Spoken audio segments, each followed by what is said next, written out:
Good morning student, स्वागत है आपका महनपाल भाटी इंटर कॉलेज के डिजिटल वर्ल्ड में। हमारा प्रकरण आज भी वही चल रहा है, भारतीय संस्कृति। डॉक्टर राजेंद्र प्रसाद द्वारा लिखित है ये, और इसकी मैं आपको एक पैराग्राफ बाई पैराग्राफ व्याख्या समझा रहा हूँ। आज भी मैं आपको इसकी एक और पैराग्राफ की व्याख्या समझाऊँगा। तो समझेंगे सबसे पहले कि यह एक राजनैतिक और आध्यात्मिक स्रोत है जो अनंत काल से प्रत्यक्ष या अप्रत्यक्ष रूप से संपूर्ण देश में बहता रहा है और कभी कभी मूर्त रूप होकर हमारे सामने आता रहा है।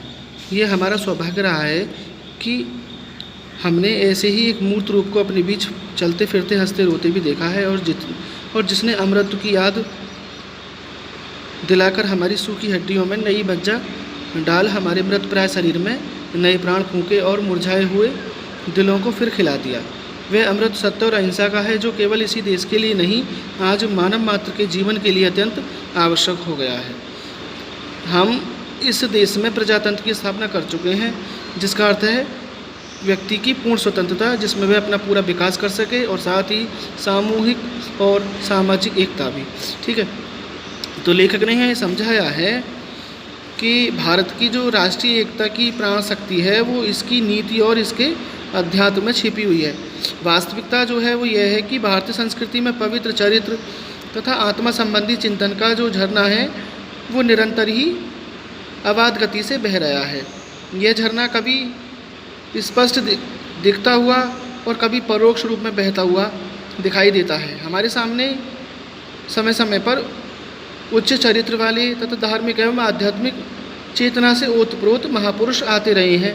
यह हमारा बहुत ही सौभाग्य रहा है कि आधुनिक युग में, यानी इस आधुनिक युग में इस चरित्र और अध्यात्म की जो सजीव मूर्ति है वह महात्मा गांधी के रूप में हमारा नेतृत्व कर रही थी।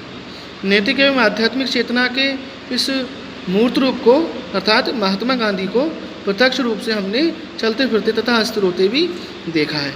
ये भारतीय संस्कृति के उसी सनातन अमर तत्व के प्रत्यक्ष रूप थे जिसने इस संस्कृति को अमरता प्रदान कर दी है।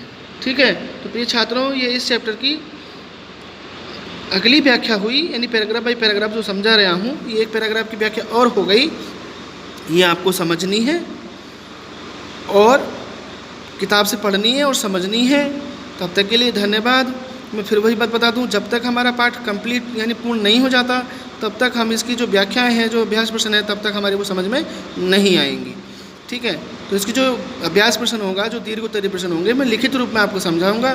तब तक के लिए धन्यवाद।